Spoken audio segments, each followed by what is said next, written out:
and welcome into Poke the Bear episode 52, the Sean Corrali episode. It was real, Sean. It's been a pleasure. Most likely, probably not getting re-signed, maybe, but probably not. I'm Evan Marinofski alongside Conor Ryan of Boston Sports Journal. Connor, how we doing? Evan, doing swell. How you doing? I'm doing great. Home Run Derby on Monday night was incredible. Obviously not hockey, but I wonder if there'd be anything close to that in hockey, a home run derby. I mean, there's the shootout, but that's not as cool. Doesn't have the same appeal, no. No, and I think it kind of goes back to like nothing's as cool as just mashing a baseball. Hitting dingers. No, of course not. Like nothing is as cool as that. I don't know what it is, but like I saw someone be like, "Oh, we should make the home run derby a little more exciting." It gets repetitive. I was like, "No, I watched all 2.5 hours, glued to the television, balls flying out of Coors Field, and that should be the home run derby spot every year."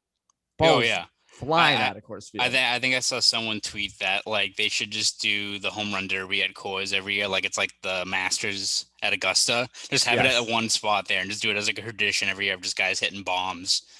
Just get rid of the thing they put the baseballs in to kind of weigh them down a little bit to deal with the altitude up there. Just for me, some like golf balls they're just gonna knock like out of the park. There's a few that like almost went out of there. So yeah. Oh my god! And while Juan Soto hit one like deep right center, like third deck. Like I mean, the ball was getting crushed. That kind of goes back to my whole thing of like I would love to if I was to get tickets to any event in a year that wasn't like a playoff or a championship. I honestly think it would be a home run sitting in the outfield for a home run derby. Like I think that would be so fun. You have to be on your toes the entire time, and you might get hit with a ball, or like that kid who was out in the outfield to get taken off. and then they cut to Pete Alonso who's up there just jamming at the plate. Yeah, exactly. It was perfect. But yes, I think I would love home run derby. That's the thing though, is like imagine trying to get tickets for that and you come up short and you get like the celebrity game instead. You get like you paid like $45 to see like One Republic play one song, and then like Steve Aoki, like third base coach, like just like completely whiffing on everything out there. You know what? It's probably still gonna be fun anyway, regardless of going to the park, but it doesn't have quite the same appeal. Steve Aoki, Pete Alonso, like destroying like children out in the outfield. I'll take the Steve Aoki concert with the Pete Alonso home run derby, but I don't want to see Steve Aoki playing baseball. Yeah. No thanks. But anyways, right before we started recording, we've always said we wanted breaking news to happen while we were recording. We want to react to it. And granted, we're not quite there yet, but this is as close as we've ever come. News broke about 20 minutes before we started recording out of Minnesota that the Wild will be buying out Zach Parise and Ryan Suter. Remember when they were signed in the same offseason? It was like, Minnesota's going to be a wagon now. Anyways, both bought out, most likely to protect certain, guys like Matt Dumba and certain younger players on their team in the expansion draft. We'll get to that in a bit. And you're probably wondering, well, that's in Minnesota. Why does that matter for the Bruins? Well, the Bruins are in need of a top 4 left shot defenseman. Now, Zach Parise really doesn't do anything for me. That doesn't help the Bruins much. Ryan Suter, though, is an interesting case. We've said all along this free agent class, now that they've been bought out, they're basically free agents. But this free agent class, when it comes to left shot demon, really is not super impressive. It's Alec Martinez, you got Alexiak, and then McCabe. There's not a lot to it. Suter helps a ton. Now, Suter's 36, so people kind of go, oh, it's 36. That's not great. But he fits a real need. What do you see? Yeah, no, I agree. I think you look at what, the things that he checks off in terms of what the Bruins need and how he fits into this Bruins window. Like people are talking about, he's 36.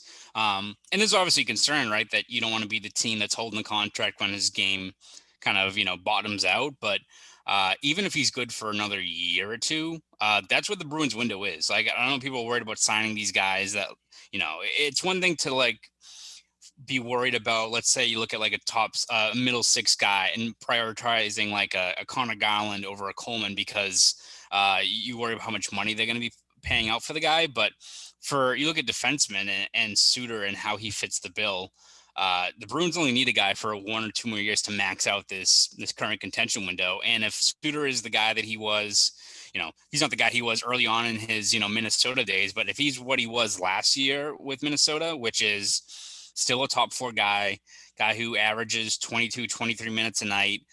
Even if maybe his defensive game has slipped a little bit, he's still a very, very good generator of offense from the blue line, which is kind of what the Bruins need, right? We talked multiple times this year, and Bruce Cassidy talked about it, that what this team needs for as talented as playmakers like a Grizzlick or Riley, a McAvoy are. They just need a dude who can uncork slab shots from the blue line. They need that threat, and they didn't really have that this year. So, and that's not just say that that's Ryan Suter's like a Johnny Boychuk and that's all he really does. But he's still a gifted playmaker, but he adds that threat. That's what the Bruins kind of need on that blue line. So whether it's you sign him to be a second pairing guy or a third pairing guy, that could work. Or hell, you put him with Charlie McAvoy. You put most guys with Charlie McAvoy, your top pairing is going to be pretty good. Put him with a guy like Suter who has an established pedigree, who still has good numbers. You're doing pretty well. And you look at, again, the alternatives. They don't really, fit in terms of all what you're looking for what a guy like Suter has. You could get Suter and let's say you sign an Alexiak or a McCabe or, a Hakanpää on the right side to balance out the team. I think that'd be great. But you still need a legit, top 4, maybe even top pairing guy. And for what this window is for the Bruins of 1 to 2 years, guy like Suter makes plenty of sense. So, I would imagine the Bruins, like most teams, will be interested. They've got the cap space for it. And if they get him, that's one, big domino that you're taking care of this offseason, because if it's not signing a guy like Suter, who's, a proven top 4 guy, what's the other option going to be? Trading for Ekholm, which I think we both agree is probably the best option, but the one that's maybe the least likely in the scenario, because you don't know, one, if Nashville is going to move him, and 2, you have to give up assets for him. So if you're in this kind of win now window anyway, would you rather just, spend and get Suter, who's not going to be paying the same amount as he did in previous years? Kind of makes sense, right? He may not be as good, but I think this is a development that helps out the Bruins quite a bit in terms of a guy falling into your lap that could really, really help this team in this immediate future of the next year or 2. Udo wrote the other day about a wild scenario in which the Bruins would get Adam Pelech from the Islanders, and how basically the moral of the story is they need a guy like Pelech. They need a guy who's a minutes eating, really good shutdown left shot defenseman. Ryan Suter is Pelech, but much older, and obviously not in his prime, maybe not as effective, but still minutes eating, as you all the things you said, good, just a solid left shot top 4 defenseman. And you said stick him with McAvoy, that could work. Stick him with Carlo, that'd be a great shutdown pairing. Suter's 6'1". So for me, again, I don't know what he'd be making. It may be around 3.5. Maybe I'm lowballing it there. this just happened. I don't know exactly what he'd be commanding or looking for, but I can't imagine it'd be anything more than 4.5. Even if it's 4.5, 5, you would probably rather, that's as equal to maybe even more preferable than getting Ekholm, who's 3.75 for 1 year before he probably gets a pay raise. And again, trading a first rounder plus DeBrusk or what have you. Not to say that DeBrusk isn't untouchable, but you could also use him for another trade if you sign Suter. So it's all about, I think the Bruins going to have to make a trade at some point for something, whether that's a middle 6 guy or a defenseman. But if you sign Suter and that takes care of one key cog, even if your top 4 next year is, not putting them in order, but McAvoy, Grizzlick, Suter, Carlo, pretty good top 4 to build off of. And if you're able to then sign another guy like a McCabe or a Hakanpää, you're already looking a lot better, right? So you look at just how much of a way this fits into what the Bruins are looking for. It's a big coup for them if they're in on it, and if they're able to sign him, because he is a low risk, I think, signing for what this window is, because you're not looking 5 years down the road at what Suter's going to give you. It's all about maxing out the next year or 2. I was just say it's only a 1 or 2 year deal max, maybe 3, but he's 36. I feel like this would be between a 1 and 3 year deal. So it's not going to be anything long term. The other thing is he's never won a cup. And I just kind of wonder, who he signs with next. It's probably going to have a lot to do with competing for a cup. And this is a core that also would like to compete for the Stanley Cup for about the same amount of time Suter probably has left in his career. So I think Suter makes perfect sense. When it first happened, I was like, damn, that would actually, he would fit in really well here. And again, I'm interested to see how many teams are in on him, what he's looking for price wise, because he's going to get scooped up. It's not like, the Bruins are going to be alone. Like, I think there's going to be a real market for Suter, which might only drive up the price. Parise, I'm not so sure about. Parise, I could see as like a third line left winger on like a solid team, which I mean, I could also see like I think I saw someone else tweet about this, but that Suter, not Suter, Parise could be a guy that like you get for like a rebuilding or a younger team as like the veteran guy to bring into the room, which could make sense too. Like, it's not a but he bad has, idea. I don't think his value is as high as Suter by any means, but like he could still be a solid. That's like a guy like the Seattle would probably love to pick up, right? Like in terms of like Yes. getting adding that guy to the room. So we'll see. I don't think his ceiling is as high because I think there's a more of a risk for his game to drop off a little bit more, but. Still, two guys that do drastically kind of change the free agent market, and we could see even more of those as more buyouts get announced. But for the Bruins, like having a guy like Suter all of a sudden be available in a year where you need a top 4 guy and you've got cap space to use it, seems like it makes a lot of sense. And I'd rather give the money to Suter than Martinez, because Yeah. I think Suter kind of fits into what you need a little bit more, or a lot more, than a guy like Martinez would. I think Martinez was kind of just like the best of what was out there. Suter, though, feels like a good fit. Like, again, Suter McAvoy, Suter Carlo, also good for the younger defenseman, for a guy like Grizzlick and them to look up to. I mean, Mm-hmm. Suter has been a gamer in this league for a long time. Yeah. I mean, you remember in his prime with even with Nashville and then with the early days of Minnesota. Yeah. I mean, geez, like that guy 8 minutes for breakfast. So definitely a pretty safe bet that the Bruins are going to be in on Suter. Okay, so this the expansion draft is coming up quick. That's what, this Saturday or next? It's early next week. So on Saturday the 17th is the deadline for teams to submit the That's what I list, remember, and I yeah. think they become public on the 18th. I want to say so. I feel like but they might become public before, but yes. that might be the case. But regardless, by this weekend, we should have a pretty clear idea of what, especially the Bruins, are going to be doing for who's being protected and what have you. Yeah, so the Bruins are not in a position like the Wild where you got to buy out players, and the Bruins are actually in a very good position when it comes to the expansion draft. The only big decision is really Frederick versus Richie, because we know they're probably going to do 7-3-1 protection list. I think it's a given that they protect Pastrnak, they protect Martian, they protect Bergeron, they protect Smith, Coyle. Now it comes down to those last 2 spots. And the real contenders for it, in our eyes, would probably what? DeBrusk, Frederick, and Richie for those final 2 spots. Yep. I think DeBrusk is, you got to protect DeBrusk because, again, we said this at the deadline. You trade DeBrusk and he goes somewhere, he's going to produce. It's going to happen.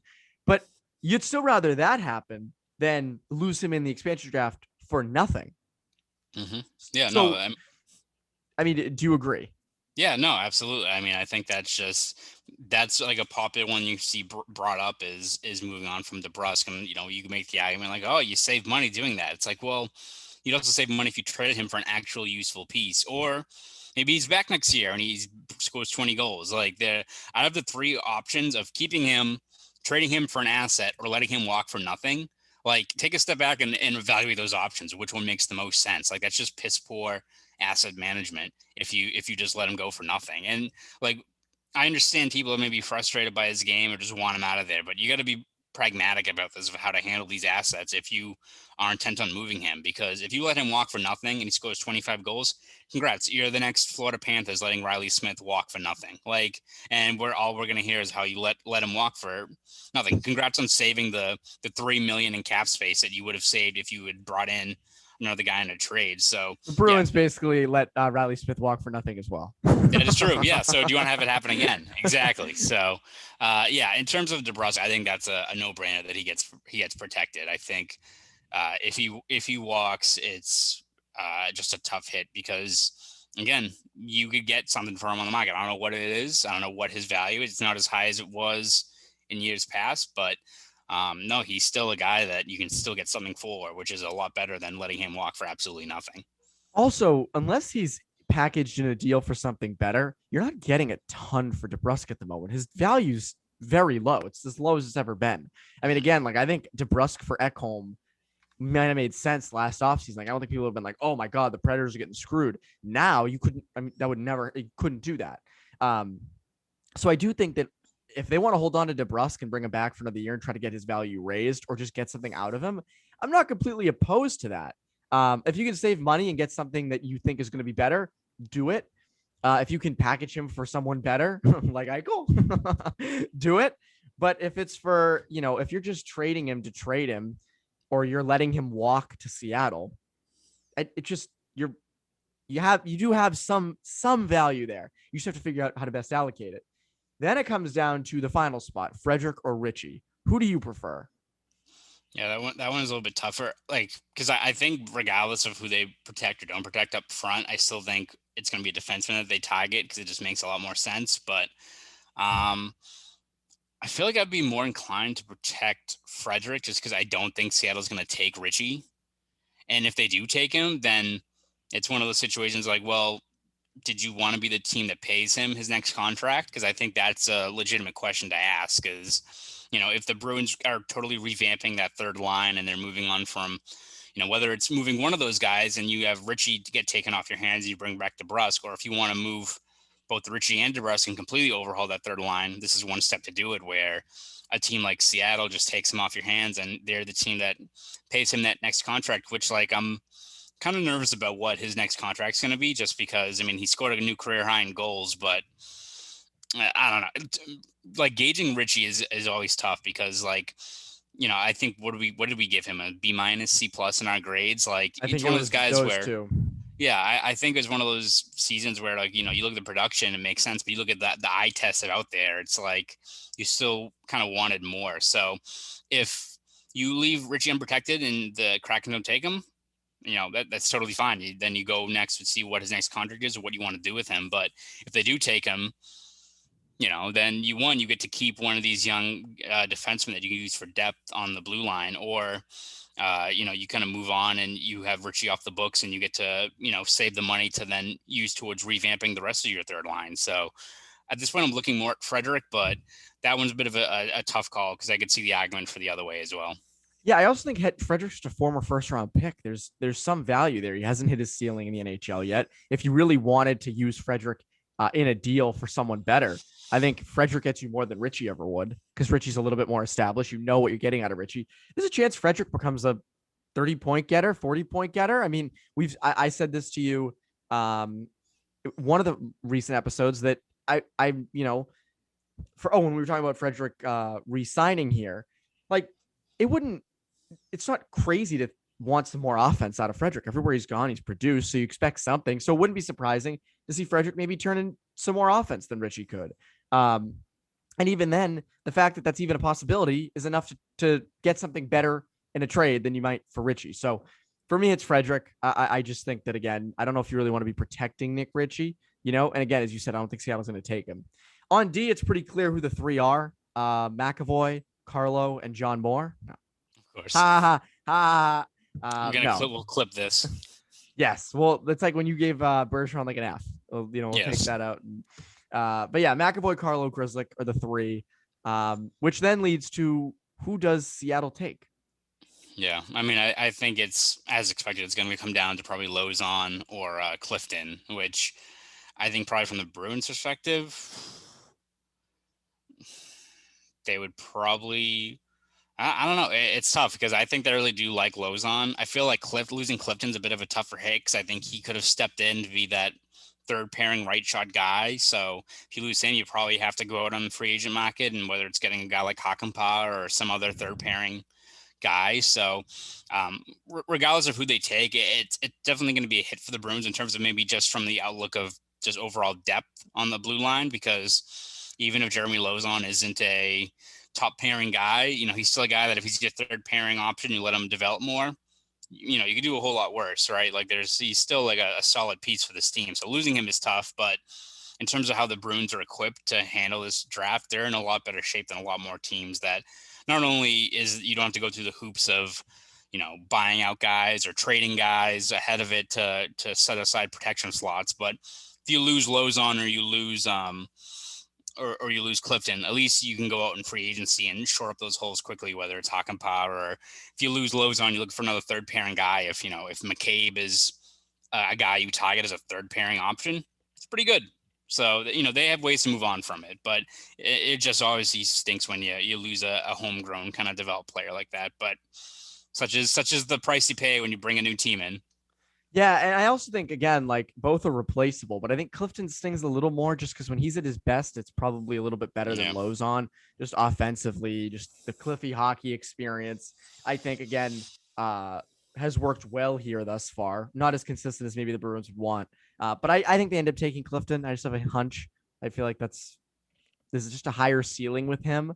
But again, who knows? I mean, maybe they could take someone off the board. Maybe they could take Zaboral. Maybe they take Jacob Zaboral. Who knows? Curtis Uh, Lazar.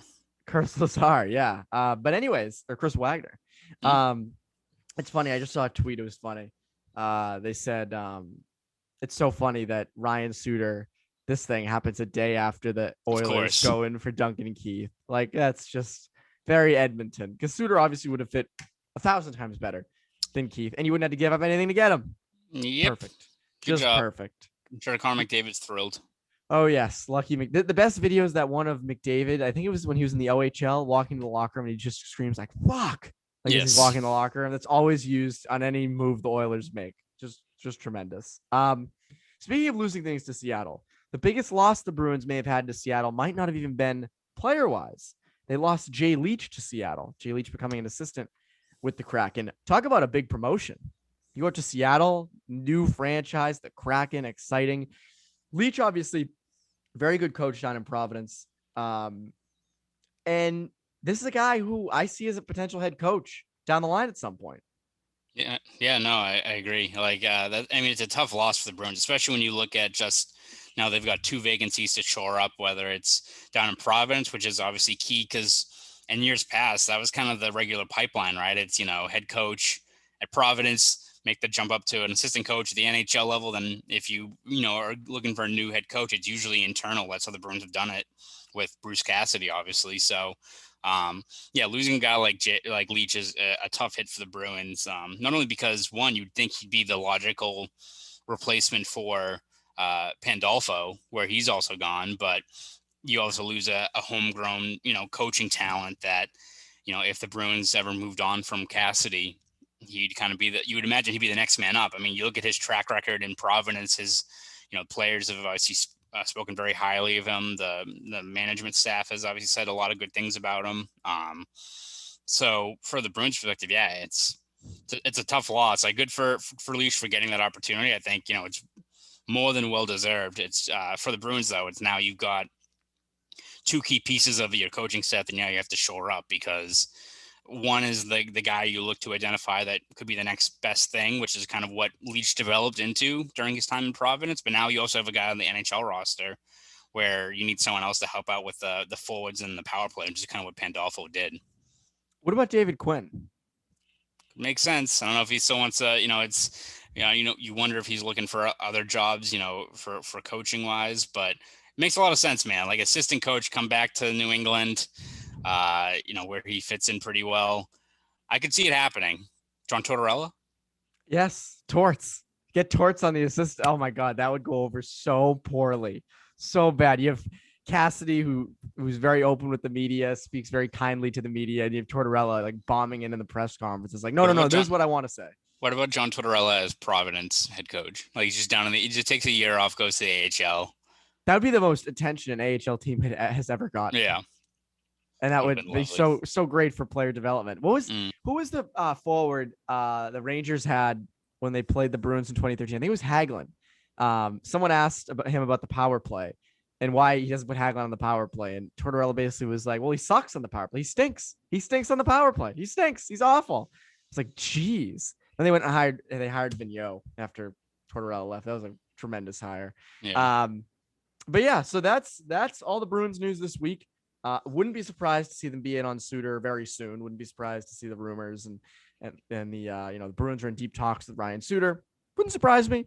But again, there's a lot of other teams that have the same kind of need, so it might become a bidding war. Anyways, that is Poke Bear episode 52 for this week. Connor, before we go, what can people look forward to over at BSJ? Yeah, we're gonna obviously be writing about this Ryan Suter news and why he's a good fit for the Bruins. Which the more I think about it, probably more you think about it, makes plenty of sense for the Bruins. So we'll have stuff on that. we'll have our final, mock draft for the Kraken draft. Considering that we'll probably have a good idea of where the people are going to be going starting by this weekend. So all that will be over at BSJ. So subscribe to BostonSportsJournal.com. If you want to follow me on Twitter, you can do that at ConorRyan_93. Do that. You know what's funny? I was thinking about the Ryan Suter stuff. In the NBA, there's one reporter. I'm not going to say the name because I don't really.